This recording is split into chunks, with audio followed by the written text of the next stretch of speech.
What is up, clean freaks and filthy friends alike? Filthy Dan coming at you for another video. Today, we're going to be doing the 10 for 10 movie tag, where we're taking a look at 10 movies from 10 different genres.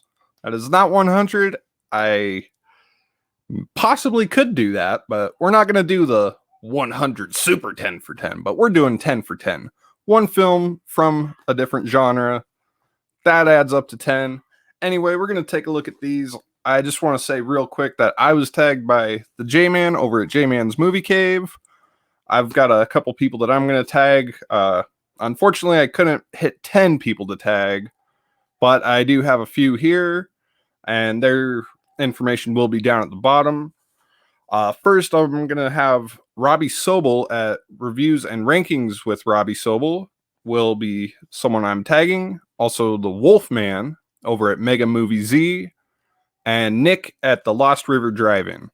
So if you guys check this out, definitely participate in the tag and just keep this bad boy going. But let's get into this real quick. I'm going to say that these are in no particular order, as in best to worst or anything like that. However, I do have them alphabetized backwards in ascending order. So from like westerns up to action. That's really the only way I have these set up. So let's get this bad boy rolling. In at the 10th spot, we have a Western, of course. That's going to be Django Unchained. A Tarantino movie, so you know it's going to be packed with some witty dialogue, and this one doesn't have it does have that Tarantino dialogue, but it's got a, lest I say, trigger warning dialogue. Let's just say that.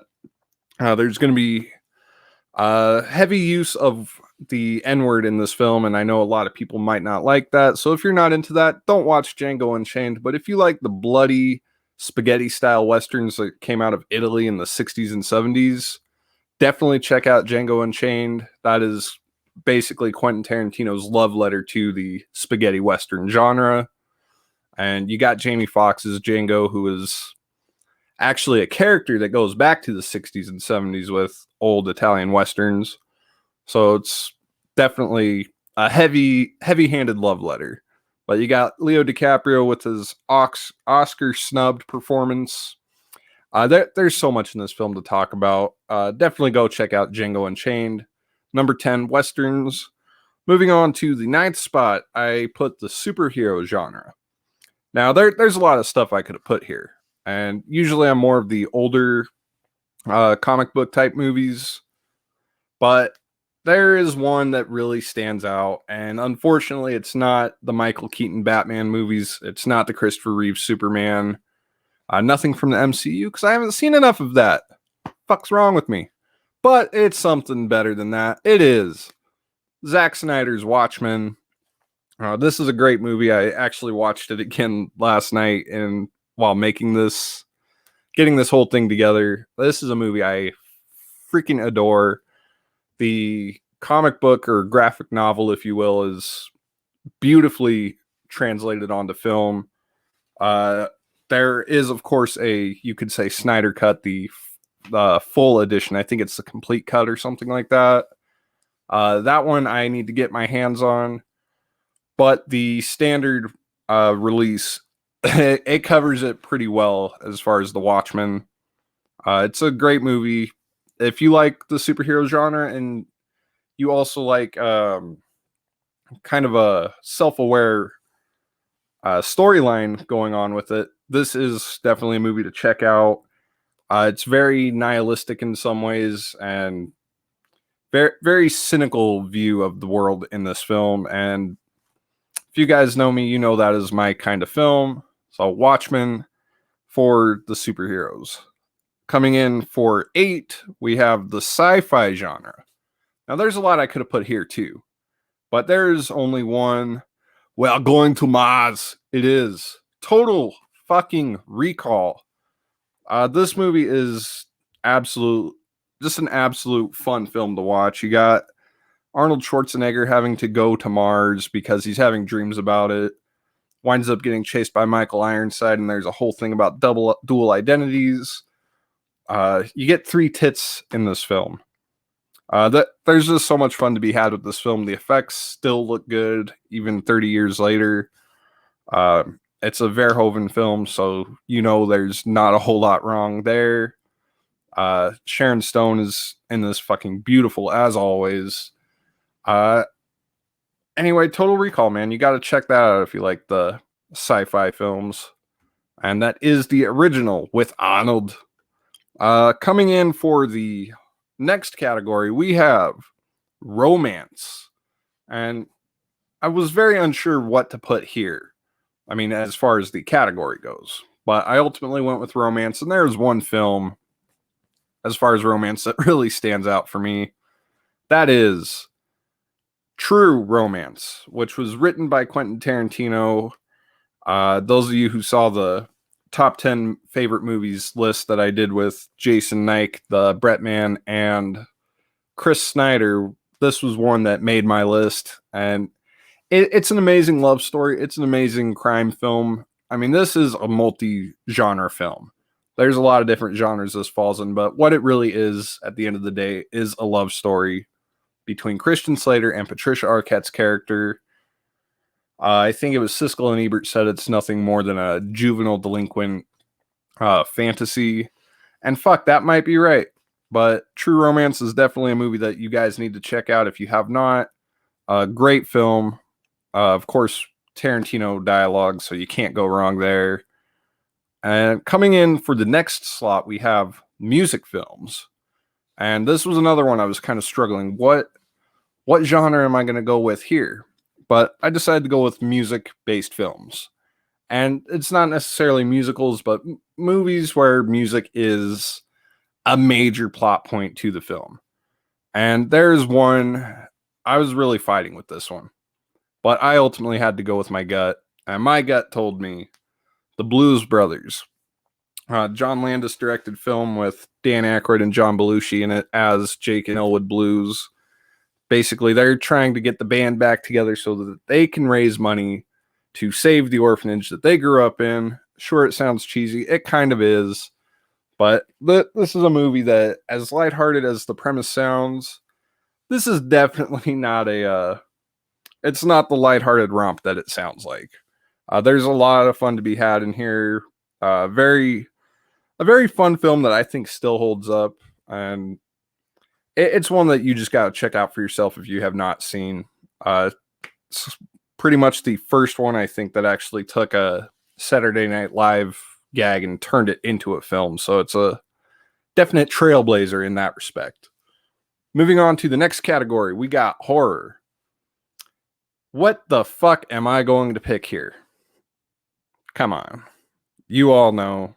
I know. John Carpenter's Halloween. I thought about putting something else on there, but I had to go with my gut. I couldn't lie to myself. I couldn't pretend it was anything else. Of course, it's Halloween. It's just a great horror film, and it really... We all know it as the start of a very convoluted franchise. But as a standalone film, which is something I've really come to appreciate it as in the last couple years, Halloween stands on its own as a super terrifying film, and it really is terrifying. Even to this day, sure, it's not gory, it doesn't have the loud noise jump scares, but its horror is in the subtleties that we see and don't see. Just a very well-made film. Halloween, of course, is going to be the horror film that wins. What are you thinking otherwise, guys? Come on. For the next one, we've got fantasy. Now, this one, the fantasy, I basically had one way to pick this, but I also had to divide it a certain way. But I was going to pick the Lord of the Rings trilogy as a whole, but I had to go with my preferred entry, if there is such a thing. I had to go with the Two Towers. It's the only one I actually was able to catch in theaters when they were coming out, and it's one of the ones that resonates with me the most. And I always like the middle chapter of a trilogy anyway, because in the first portion, of course, we get the setup, introduction to the world. The second entry is the one that deals with the conflict and really usually ends with the bleaker ending. And the whole Battle of Helm's Deep too, man, that is fucking very well made scene. And honestly, this is a whole film, the whole trilogy even. I really appreciate a lot more when I go back and watch old documentaries about, like, before these films came out, they were talking about how Lord of the Rings is practically impossible to translate to film. Praise to Peter Jackson, man. He fucking did it. He hit it out of the park with all three, and fucking Two Towers, man, is the one where he fucking killed it. Moving on to drama. The drama genre. Say that 10 times real fast. But I had to go with my boy, Rocky. This is a film that plays on the heartstrings. Sure, it's a sports movie on the surface, but you can take that. I mean, we've talked about this time and again between Chris, Jason, and myself. We've talked about the fact that you could take Rocky, you could make it about anything. Boxer, bowler, fucking graphic designer, fucking, it doesn't matter what Rocky's career path is or what he's trying to do. This is a love story between a guy and a girl, and really the guy's conflict to show to himself that he can go all the way. That's really what Rocky's about, and it's a perfect film, man. There's not a whole lot I could say about Rocky that hasn't been said without going in a repetitive circle. Anyway, let's move on to comedy. The comedy genre, this is the one I think I had the most trouble with actually picking the film to go with this. But I did ultimately settle after changing my answer like 8 different times with an all-time favorite. That is going to be 1995's Mallrats. Basically, a guy breaks up with his girlfriend and his buddy's trying to cheer him up the next day, and where else do they go but the mall? And it's a whole interesting day at the mall is the easiest way to describe this film. It's a farcical romp through a day at the mall. You get Ben Affleck as the douchebag from Fashionable Male, and this movie is one of 2 movies that stems from my irrational hatred of Ben Affleck. Not to say that he's a bad actor. He's a great fucking actor. But I always hate him. I hate any character that he plays because of this film. If a movie can make you do that, it's fucking all the better for it. You get Jay and Silent Bob in here, and who doesn't fucking love those 2 guys? You get Jason Lee, who's freaking great in this film. You get the whole fear and respect the escalator bit that always works its way into the live shows. But yeah, Mallrats, man, if you have not seen that one and you like Kevin Smith's View Askewniverse, this is a must-see because it is the second entry of that bunch. But coming in at the last genre, that is action, my all-time favorite film, it is Terminator 2 Judgment Day. Those of y'all who saw the top 10 movies of all time video that we did over on Jason's channel, you guys know this is my favorite movie. I gave a not too in-depth reason as to why, but it really stems from not having my dad around a whole lot as a kid, and this movie it plays with that. Father figures and whatnot. It's a road movie. It's an action movie. It's got humor.